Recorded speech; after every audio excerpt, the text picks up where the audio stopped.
Okay, I'm talking with Bill Casing, and Bill Casing is what you might call a pioneer in this whole issue of getting at truth and reality, and specifically in the area of the Apollo moon missions, what happened and what didn't happen.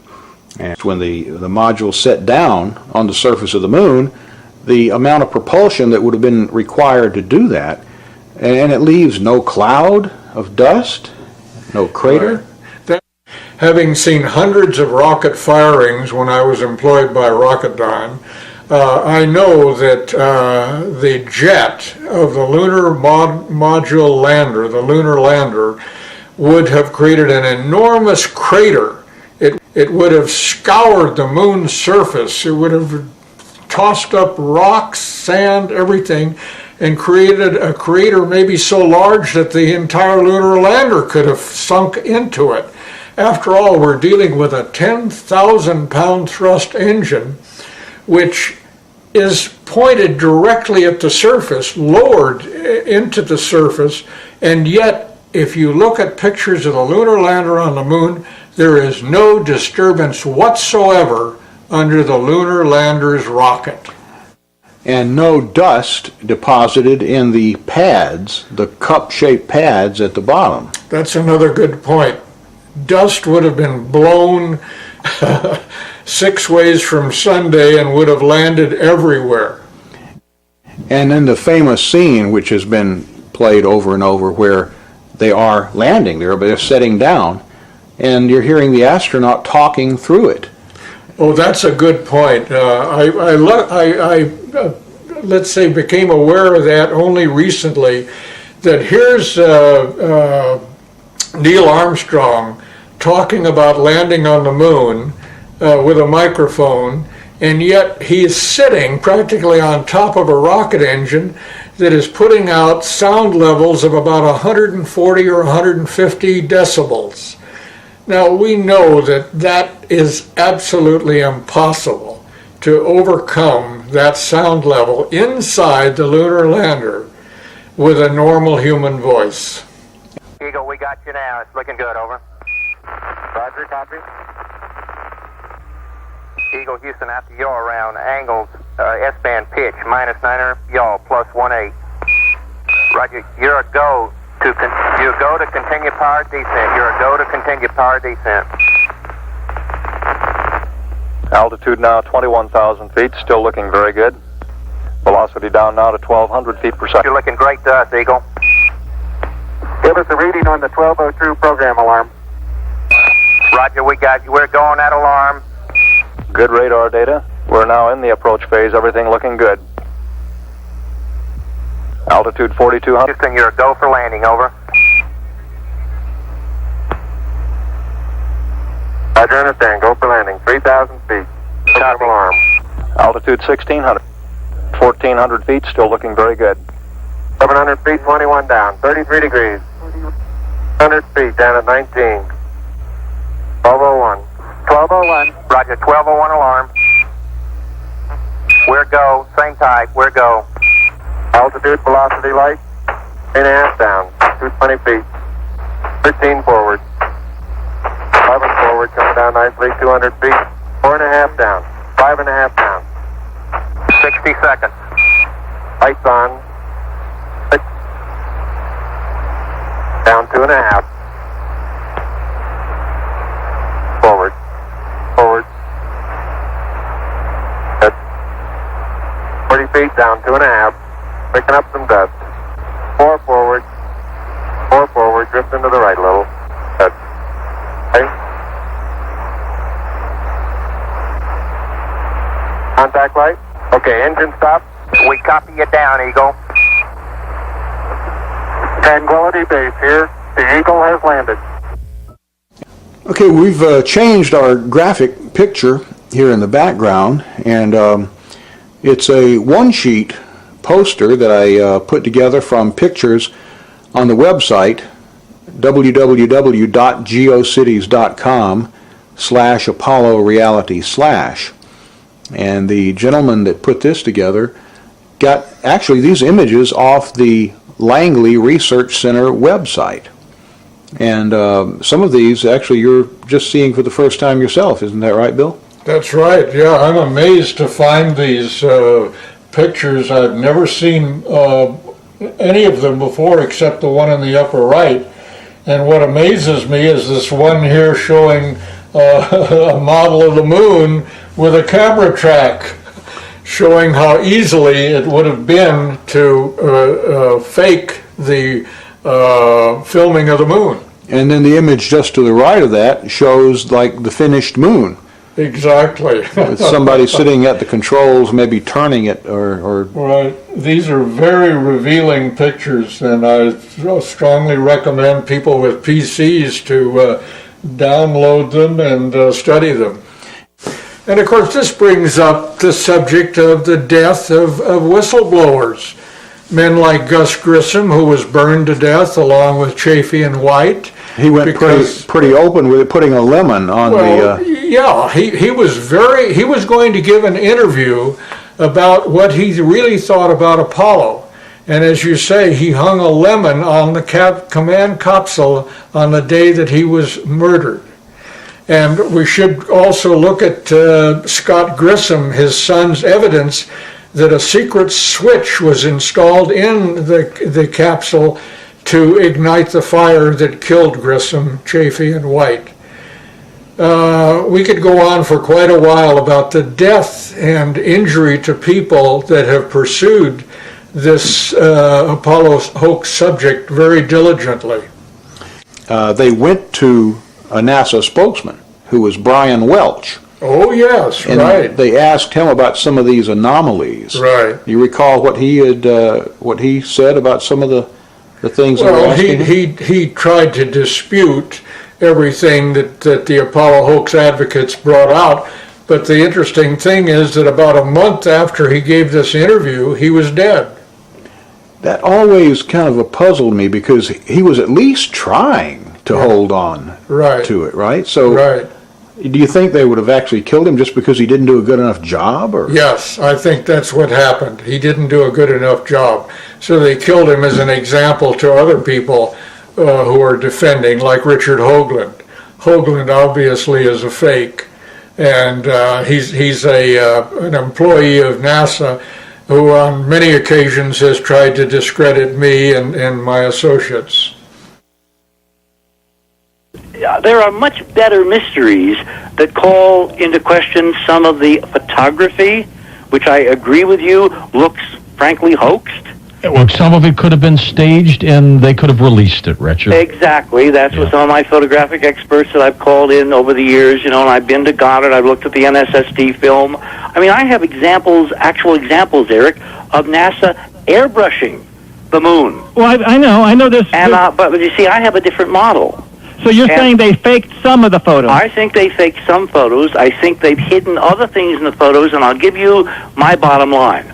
I think there is an enormous Apollo conspiracy, but I think we've been sold the wrong conspiracy to keep people like you, bright guys who are asking good questions, looking in the wrong direction, which these people are past masters at doing, because the real conspiracy is not did we go to the moon, it's what did we find on the moon. I know, there's aliens up there. They don't want us to know.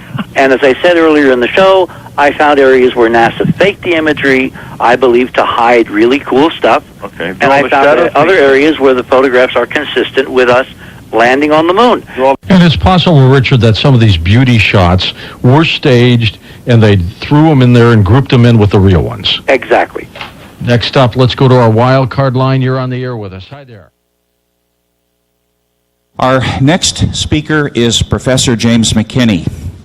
If you double the size of your rocket, you don't double the size of your payload. So you're very limited, and now let's try and get to the next planet or out to the moon. We have to start sending individual things up there, couple them together, and then go out to these other planets.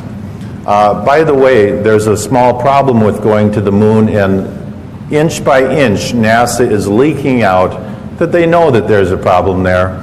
It's called the Van Allen belts, high radiation belts of charged particles around Earth, and we don't know how to get through them, they say. Well, isn't that interesting, because there sure didn't seem to be a problem back in 1969.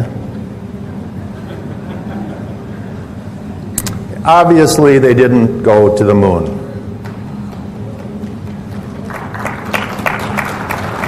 The United States did not go to the moon. The Russians knew it all along. I thought at the time we did, but I've since learned we absolutely did not. And there's no question about it. And they're starting to figure it out. NASA has a program called Living with a Star. That's a pretty name for how do we get through the Van Allen belts. They have all their top scientists working on it. It's a tremendous problem because we do not have any kind of a spacecraft that we can send up that doesn't have metal in it. And when these charged particles hit metal, they produce X-rays. Nothing you can do to get around that. So anybody sitting around something metal in outer space in the Van Allen belts is going to be French fried. And so that whole thing was a giant hoax. And you have second and third tier scientists in the United States who are running around saying, oh, yes, we did, yes, we did. But the very top level people, what I call the tier one scientists, the Black Op Mill scientists, know for a fact we didn't go. And it's a real problem. They don't know how to get through there. This picture is with the new Hubble camera, and it shows that, in fact, if you take this angular distance out to Pluto and you translate it into the surface of the moon, we can, in fact, resolve the landing sites, the alleged lunar landing sites. And the way you would do this is you take the pictures at dusk when the shadows became very long, and it would be a very hard thing for them to fake. So at any rate, we have telescopes on Earth that are much larger than the Hubble. Much better resolving power. So why, you would think these astronomers would be chomping at the bit to show you those lunar landing sites. And look at the incredible resolving power of this telescope we have here. Why have none of them done that? Because there ain't nothing there. And we get all kinds of excuses. Oh, we can't turn the telescope up there because the moon's too bright. Well, then all of a sudden we saw the full moon on a web page, on a NASA web page, the entire full moon taken with the Hubble Space Telescope. And you're telling me they can't take one little teeny patch of the moon, which is millions of times less bright. So bottom line is, they know they didn't go.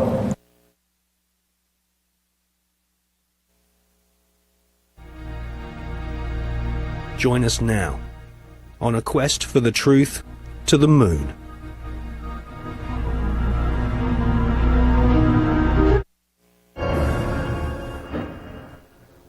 In this film, we shall not only prove beyond all reasonable doubt that many of the official NASA images of lunar exploration are fake, but we shall also examine the motives for the biggest lie put before the world.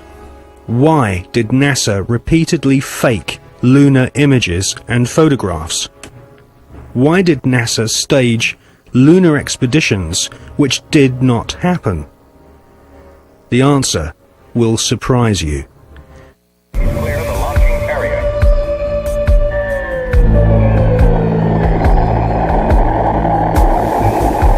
NASA spent gigantic sums of money during the 1960s, but most of it was spent on the ground, not in space.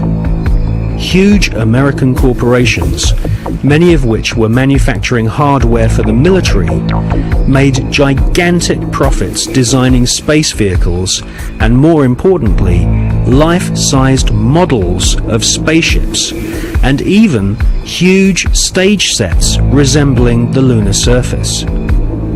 Someone in NASA had realized that after taking billions of dollars from the American people, if they couldn't make it to the moon, they would fake it to the moon. Obviously, if you're going to somewhere that nobody has been before, you need to have a simulator which recreates that environment as closely as you can. If you're going to the moon, you recreate the surface of the moon. And here we see a section of the lunar surface created. It's about 30 foot high, 30 foot long, 35 foot long.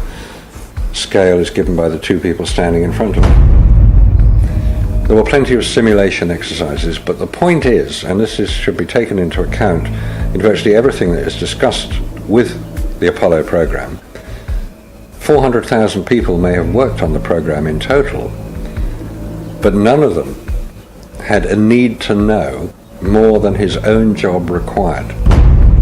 The people who were making the rockets didn't know what the people who were making the spacesuits were doing, and because they had no need to know about that. Their job was to make the best models and the best simulation of the lunar surface that they could. And if we come up to this picture here, we see the three scales on which these models were built. We have here the whole moon as one unit. It stands about 20 foot high. We have here behind it a section of the surface of the moon. You'll notice it's curved. And here we have a more detailed section of the lunar surface. What you're saying is that the images which we're told show a camera pointing out the window of the lunar module as it's coming into land on the moon could well have been filmed previously using these large-scale models. That's right. It could well be that what we are looking at are films of realistic models. We have no means of knowing if they were actually taken on the lunar surface or whether what we're watching is part of the simulation exercise and the training exercise. And you'll notice here on these models there is a camera track. A camera starting at this end, coming down here, would approach the moon or appear to approach the moon and become ever closer towards it. This is a simulation rig that was built. This is the command and service module of the Apollo program. And you'll notice that the window here looks out onto a block here. And there's another one here. They're curved. These are the screens onto which the lunar surface was projected as the craft made a simulated approach towards the lunar surface. Is what we're seeing a mixture of fact and fiction? It is fact, it is fiction. It's mixed together. It's hard to separate them until you examine it closely. If a spacecraft is in deep space, the only possible explanation for a light seen through the window of the spacecraft is the sun. It's the only bright light in space. If it's not the sun, then it has to be some other artificial light, which implies that that particular image is possibly fiction. July 1961. NASA was soon being criticized for the flimsy construction of their hardware. The first orbital capsules did not even have windows in them for the astronauts to look out of. One of the most vocal critics was one of NASA's most respected astronauts, an all-American hero named Virgil Gus Grissom, who almost drowned when recovery helicopters were unable to lift his space capsule from the sea. After a successful journey into space, Gus Grissom almost died through NASA's bad planning. Or was this an early attempt to silence Gus Grissom?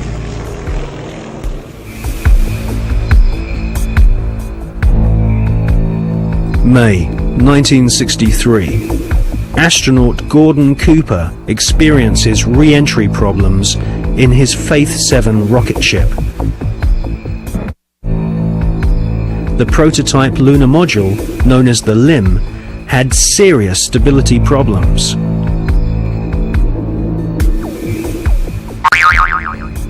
At this stage, there was no guarantee that even if NASA managed to get a spaceship orbiting the moon, they could land safely without killing the crew.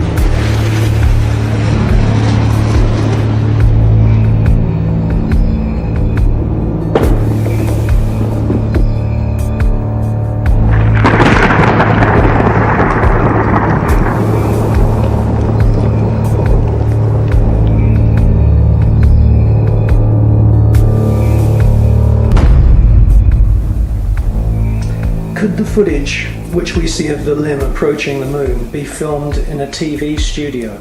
It was filmed in a TV studio. There's absolutely no doubts whatsoever about that. And the way that this film was created was by the use of models. There's nothing secret about the models. They exist. You can go and see them today. The models were very lifelike, very realistic. There is one that is a life-size model. It's in Flagstaff in Arizona. It's 2 miles long, and it's an exact replica of the Sea of Tranquility.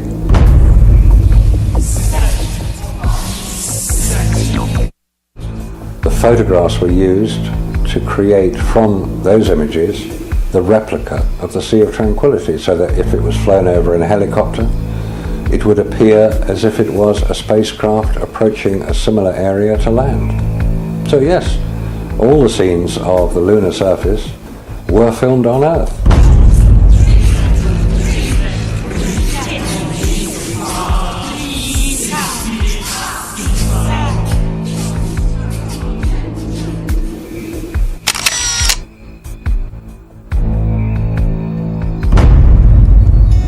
Radiation, and without having spacesuits nor spacecraft which can protect the occupants from radiation, NASA convinced the American people to pay $40 billion for the space program.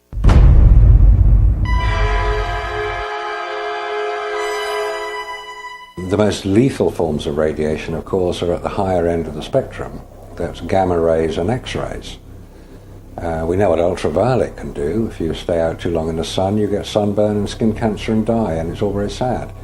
But gamma rays, and X-rays especially, are particularly lethal to humans, unprotected humans. There was no protection that I have been able to identify. I've found no reference to it. I found nothing that will tell me what level of protection is offered. So I have to assume none was. I've contacted the manufacturers of the spacesuits, and they said there was no radiation protection built into the spacesuits. Because I asked them if these same spacesuits could be used by technicians to go into Chernobyl or 3 Mile Island, because the nuclear reactors produce the same radiation as produced in space. They said no, not advisable, no protection. James Van Allen grew up in the small Iowa town of Mount Pleasant during the 1920s. He was an exceptional student, became class valedictorian, and exhibited an intense vision that even then looked beyond our planet. The environment was the time of the Cold War, and it was something scary. It was something for a child, it seemed very scary to have to hear about bomb shelters and hiding under our desks. And I remember first hearing that my father was going to go to Russia and being so frightened by that, and asking my father, why was he going to Russia? Wasn't he scared? And I remember him explaining to me that in the scientific community, what they do, and as they take data and exchange data, somehow that transcends what is going on in the political arena. So that there is always a sense that the quest for intellectual activity was something very special. Remember that, so that the Cold War suddenly didn't seem very cold to me, even as a young child. In Washington,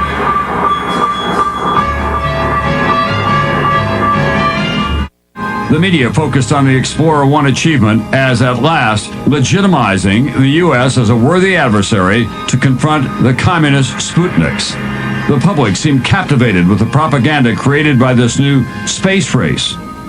Dr. Van Allen and his students, however, chose to focus on the data that was returning from their scientific instrument inside Explorer 1. When the first results came back, the group at the University of Iowa, this was Van Allen and Ernie Ray, then began to help with it, eventually Carl McElwain. Saw immediately that there was an anomaly, there was something unexpected. We have encountered a very great increase in radiation intensity, which is vastly beyond what could be due to cosmic rays alone. We call it geomagnetically trapped radiation. And I gave an explanation of my interpretation at a press conference following the scientific session.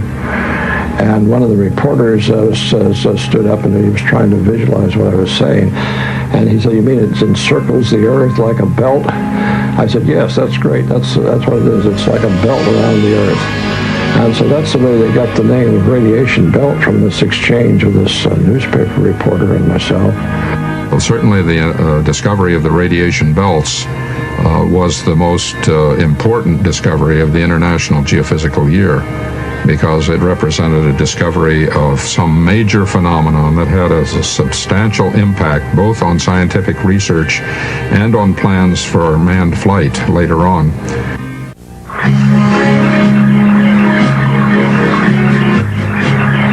In late 1958 and early 1959, Van Allen flew instruments on Pioneers 3 and 4. Both were unsuccessful attempts to hit the moon, but their flights provided the Iowa group with essential confirming data.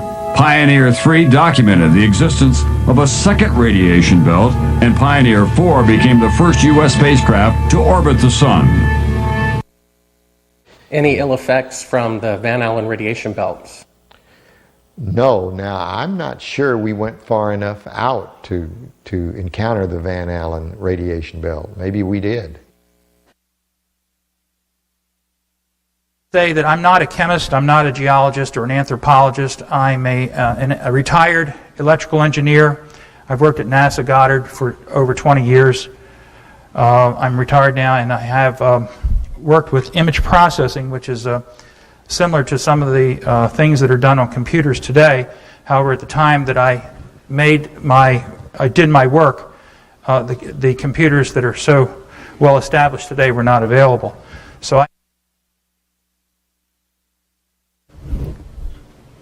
Yeah, hello. I like your presentation very much, but I got a couple of questions here. First one is, what, if any, are the differences between you and Richard Hoagland concerning the politics on the cover-up?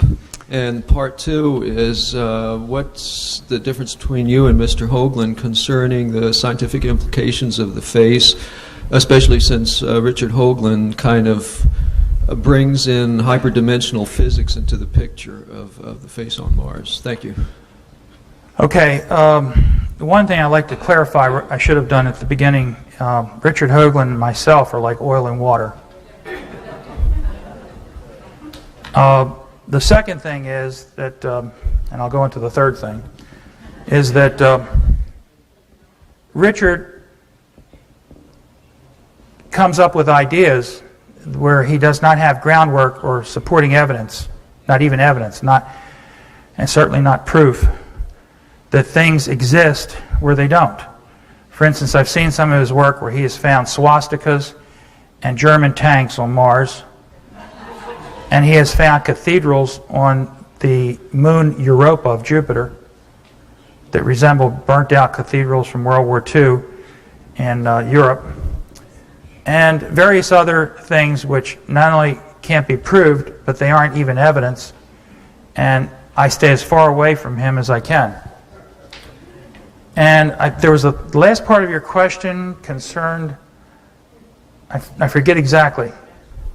Yes, he always talks about hyperdimensional physics, Okay. and he comes up with all these formulas on the dimensions of also the pyramid on Mars, and all these, in his book he has all these geometric configurations, and he tries to bring in hyperdimensional physics.